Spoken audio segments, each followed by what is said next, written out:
Is that supposed to be a tactical color, or are you just trying to make sure the enemy doesn't miss? The young corporal sneered, leaning heavily against the scarred oak of the bar counter. The brass buttons on his dress blue blouse caught the dim overhead light, gleaming with a perfection that seemed out of place amidst the smell of stale beer and peanut dust. Lloyd Harlan did not turn his head. He kept his gaze fixed on the amber liquid in his glass, his large calloused hands resting on either side of it. He wore a faded red shirt, the cuffs frayed, the fabric worn thin at the elbows. It was a shirt for working in the yard, for fixing fences, not for a Saturday night at the Rusty Anchor. But Lloyd wasn't there to impress anyone. He was just thirsty. "I am talking to you, Grandpa," the corporal pressed, emboldened by the chuckles of the 3 other Marines standing behind him. They were all immaculate, fresh from the Marine Corps birthday ball that had wrapped up a few hours prior at the convention center down the road. They were young, full of adrenaline, alcohol, and the invincible arrogance that comes with wearing the eagle, globe, and anchor for the first time in a public setting. Lloyd took a slow sip of his bourbon. It burned pleasantly going down. He carefully set the glass back into the condensation ring. "I heard you the first time, son," Lloyd said. His voice was like grinding gravel, low and raspy, the voice of a man who hadn't felt the need to shout in 30 years. The corporal, whose name tag read Miller, bristled at the word son. He took a step closer, invading Lloyd's personal space. The scent of expensive cologne and whiskey wafted off him. "That is Corporal Miller to you, civilian. And you are disrespecting the uniform by ignoring me." Lloyd finally turned. He looked at Miller, really looked at him. He saw the high and tight haircut, the sharp crease of the trousers, the single row of ribbons on his chest. National defense, global war on terrorism, good conduct. It was a baby's rack. Lloyd's eyes, watery and surrounded by a map of deep wrinkles, held no fear. They held a profound, exhausting patience. "Nice uniform, Corporal," Lloyd said softly. "Wear it well." He turned back to his drink, dismissing the young man with a slight hunch of his shoulders. It was the wrong move. Miller, fueled by liquid courage and the need to perform for his peers, slammed his hand down on the bar next to Lloyd's drink. The glass rattled. Liquid sloshed over the rim. The bartender, a burly man named Sully, who had been wiping down glasses and watching the interaction with growing unease, stepped forward. "Hey, take it easy, gentlemen. He is a regular. Let him be." "Stay out of this, barkeep," Miller snapped, not looking away from the old man in the red shirt. He poked a finger into Lloyd's shoulder. The red shirt bunched up. "You know, people like you make me sick. You sit here in your lumberjack costume, probably never did a damn thing for this country, staring at us like you know something. What is your story, huh? Did you dodge the draft? Did you have bone spurs?" Lloyd sighed. It was a long, heavy exhale that seemed to deflate his chest. He reached into his back pocket to pull out a few crumpled bills to pay his tab, deciding it was time to leave. As he did, his wallet fell open on the bar. A small black and white photo, cracked with age, slid halfway out of a plastic sleeve. Miller snatched the wallet before Lloyd could react. "Give that back," Lloyd said, his voice dropping an octave. Miller laughed, holding the wallet out of reach. "Look at this, boys." He flipped it open. The photo showed a group of men in jungle fatigues standing in mud that looked deep enough to swallow a boot. They looked hollowed out, their eyes thousand-yard stares captured on film. Miller squinted at the back of the photo where faint handwriting was scrawled. "To the old bear from the survivors of Hill 881," Miller read aloud. He looked at Lloyd, then burst into a loud, braying laugh. "Old bear? That is your call sign? What, like the stuffed animal? Or because you are slow and hairy?" The other Marines joined in, their laughter sharp and mocking in the quiet bar. "Old bear," shouted a private from the back. "Hey, watch out, he might hibernate on us." "Did you get that name because you like to sleep in caves while the real men were fighting?" Miller asked, tossing the wallet onto the sticky bar top. It slid into a puddle of spilled beer. Lloyd stared at the wallet. He didn't wipe it off. He just placed his hand over it, covering the photo of the dead boys. "Bear," Lloyd whispered, almost to himself. For a split second, the dive bar dissolved. The smell of stale beer was replaced by the copper tang of blood and the rot of wet vegetation. The darkness of the bar became the suffocating canopy of a triple canopy jungle. A roar tore through Lloyd's mind. Not a human sound, but the guttural scream of a man pushing past the limits of sanity to keep a machine gun firing while the world exploded around him. The feeling of a red headband tightening against a sweating forehead. The weight of bodies. The isolation. Then the jukebox kicked in with a country song, and the jungle vanished. Lloyd was just an old man in a red shirt again, surrounded by boys who thought they were wolves. Sully, the bartender, had seen enough. He had known Lloyd for 5 years. He knew the old man tipped well, drank quietly, and never started trouble. But he also knew that Lloyd had a tremor in his left hand that only stopped when a loud noise happened, like a dropped tray, at which point Lloyd would go perfectly, terrifyingly still. Sully reached under the bar, but not for a weapon. He grabbed his cell phone. He texted a number Lloyd had given him years ago, written on a cocktail napkin. It was a number for emergencies, Lloyd had said. If I ever fall out and can't get up, or if I stop breathing. But this felt like an emergency of a different kind. Sully didn't know who was on the other end, but he typed quickly. Lloyd Harlan is at the Rusty Anchor. Marines are harassing him. It's getting bad. He hit send, hoping whoever was on the other end cared enough to reply. Back on the floor, Miller was relentless. You going to cry, old bear? You going to tell us how tough you were back in the Stone Age? I am asking you to leave me alone, Lloyd said. His hands were gripping the edge of the bar so hard his knuckles were white. Or what? Miller challenged. You will gum me to death. Miller's friend, a sergeant who seemed slightly more sober but still amused, stepped in. Come on, Miller. Let's grab a table. He's just a senile old civvy. No, Miller said, shaking off the hand. He is disrespectful. He hasn't looked me in the eye once. He thinks he is better than us. Lloyd slowly lifted his head. He looked straight into Miller's eyes. The blue of Lloyd's irises seemed to darken, like deep ocean water turning to ice. The air around the stool seemed to drop 10 degrees. I do not think I am better than you, Lloyd said. I think you are lucky.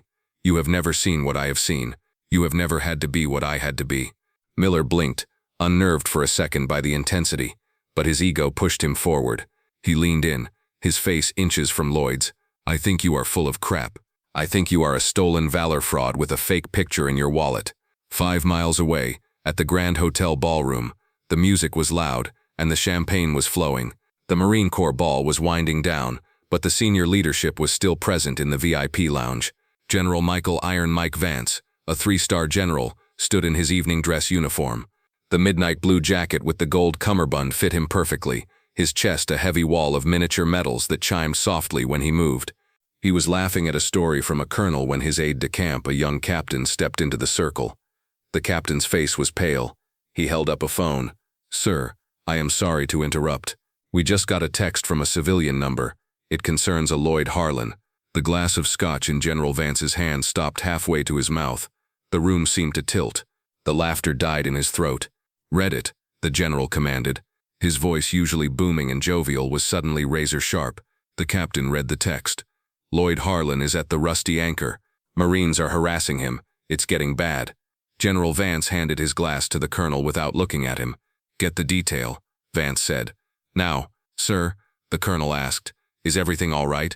Who is Lloyd Harlan? General Vance turned to the room of officers. His face was a mask of cold fury, a look that terrified subordinates and enemies alike. Lloyd Harlan is the reason I am standing here, Vance said. Lloyd Harlan is the old bear, and if one of my Marines touches a hair on his head, I will burn this entire command to the ground. He strode toward the exit, his cape swirling behind him. Move. Back at the Rusty Anchor, the situation was deteriorating. Miller had grabbed the back of Lloyd's red shirt. Stand up when I am talking to you, Miller shouted. Lloyd didn't move. He was breathing rhythmically, in through the nose, out through the mouth. He was counting backward from 10. He knew exactly how to dismantle the human body. He knew that Miller was leaning too far forward, that his center of gravity was compromised. He knew that a simple backward thrust of his elbow would shatter Miller's solar plexus, and a follow-up strike would crush his windpipe. 9. He wanted the boy to go home and live a long life, but the boy was making it very hard. Get your hands off him, Sully shouted from behind the bar, reaching for a baseball bat. You stay back, the other Marines yelled, stepping between the bar and Miller. Miller yanked on the shirt again. I said, stand up, old man.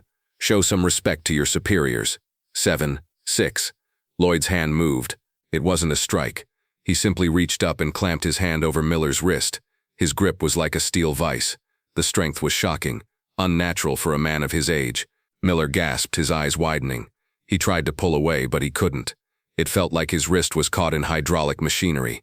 Let go, Miller stammered. You are making a mistake, Lloyd said quietly. The tremor in his hand was gone. Miller, panicked and humiliated, swung his other fist. It was a clumsy, desperate punch. It grazed Lloyd's cheekbone, splitting the thin skin. A trickle of blood ran down into Lloyd's gray beard. The bar went silent. Miller froze. He had just struck an elderly civilian. The reality of his career ending flashed before his eyes, but the adrenaline was still pumping. Lloyd didn't flinch. He didn't recoil. He slowly turned his head back to Miller, and a small, sad smile touched his lips. 5, Lloyd whispered. Suddenly the front door of the rusty anchor burst open.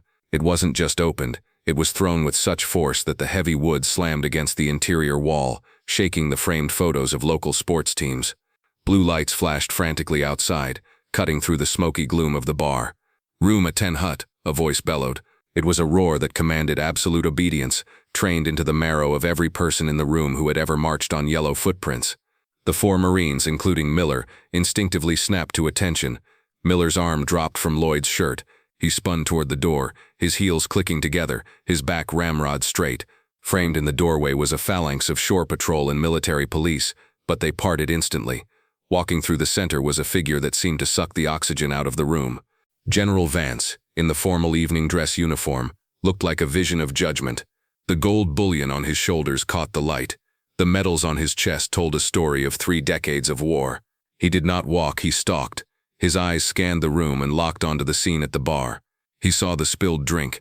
He saw the red shirt. He saw the trickle of blood on Lloyd's face. The silence in the bar was absolute. You could hear the hum of the refrigerator. General Vance stopped 3 feet from Corporal Miller. The general was a large man, but in that moment he seemed 10 feet tall. He didn't look at Miller.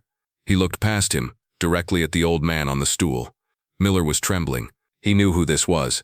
Everyone knew Iron Mike. Miller was sweating profusely, his eyes fixed on the wall ahead, praying for invisibility. General Vance slowly raised his hand. It was a crisp, perfect salute. He held it. He held it for a long 5 seconds. "Sir," the general said, his voice thick with emotion. Miller was confused.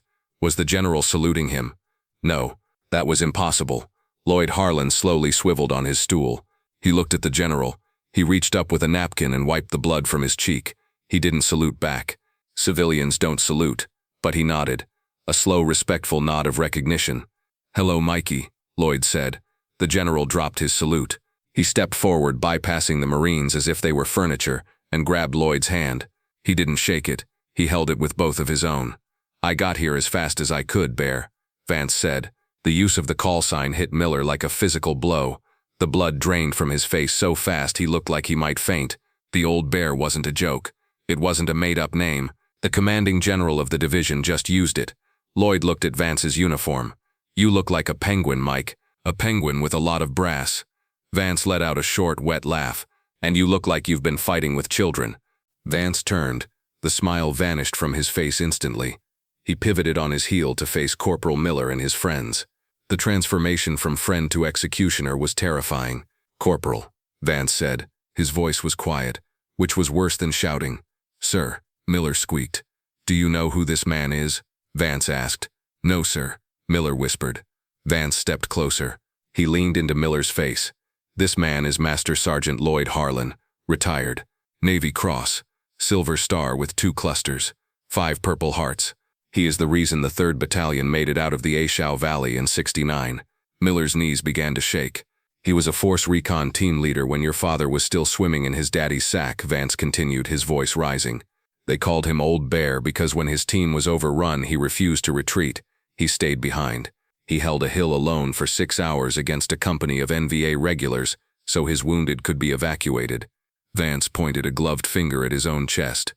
"I was one of those wounded, Corporal. I was a private. I had a sucking chest wound. This man carried me 3 miles through a monsoon with a bullet in his own leg. He is not a civilian. He is a living monument, and you mocked him." Vance looked at the red shirt, then at Miller's pristine blue uniform. "You are not fit to wear the same colors as him," Vance spat. "You are a disgrace to my corps." Miller was crying now. Tears streamed down his face, mixing with the sweat. "Sir, I didn't know. Ignorance is not an excuse for dishonor," Vance roared. The sound shook the glasses behind the bar. "You attacked an elderly man. You attacked a hero. You are done. Do you hear me? You are done." Vance turned to the MPs. "Arrest these Marines. Assault, drunk and disorderly. Conduct unbecoming. Strip them of their rank. I want them in the brig before I finish my drink." "Aye, aye, sir," the MPs shouted. moving forward with handcuffs. "Wait," Lloyd said. The single word stopped the MPs in their tracks. They looked at the general. The general looked at Lloyd. Lloyd slid off the stool. He stood up, looking slightly unsteady, but he held his ground. He walked over to Miller. The boy was shaking, terrified, his career in ashes, his life over. Lloyd looked at the general. "Mike, let them go." Vance looked shocked. "Bear, he hit you. He drew blood. He is a boy," Lloyd said. "He is a stupid boy who drank too much and wanted to feel big. If you throw him in the brig, you ruin him. You throw him out, he becomes bitter. He becomes a civilian who hates the Corps." Lloyd turned to Miller. Miller couldn't meet his eyes. "Look at me, son," Lloyd said. Miller looked up. He saw the blood on Lloyd's cheek. He saw the kindness in the old man's eyes that shouldn't have been there. "You wanted to be a tough guy," Lloyd said. "Real toughness isn't about how loud you yell or how crisp your uniform is. It is about who you protect. Tonight you attacked the weak, or what you thought was weak. That is cowardice." Lloyd reached out and adjusted Miller's collar, which was slightly askew. "You want to be a Marine? Then act like one. Protect the old men. Don't fight them." Lloyd looked back at Vance. "Don't discharge them, Mike. That is the easy way out. Make them earn it back. Give them the worst details you have. Let them scrub the latrines until their fingers bleed. Let them sandbag the entire base. But teach them." Vance stared at Lloyd. The anger in the general's eyes slowly faded, replaced by the same look of adoration he had held 40 years ago in a rice paddy. "You haven't changed, Bear," Vance said softly. "You are still saving the ones who don't deserve it." Lloyd shrugged. "Someone saved me once." The memory flashed for a second. Not the jungle this time, but a small house in the States, years after the war. Lloyd, drunk, angry, holding a pistol. A young officer knocking on the door, refusing to leave until Lloyd put the gun down. That officer was Mike Vance. Vance sighed. He looked at the MPs. "Stand down." He turned to Miller. "You heard the man. You are not going to the brig. But God help you, you are going to wish you had. You are reporting to my Sergeant Major at 0500. You will be on restriction for the foreseeable future, and every paycheck you earn for the next 6 months is going to a veterans charity of Master Sergeant Harlan's choosing. Is that clear?"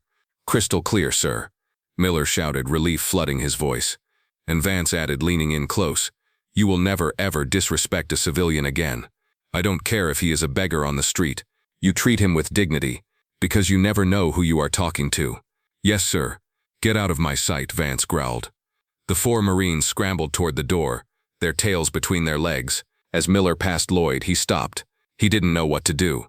He looked at the old man, really looked at him this time. "I am sorry," Miller whispered. "I am so sorry." Lloyd just nodded.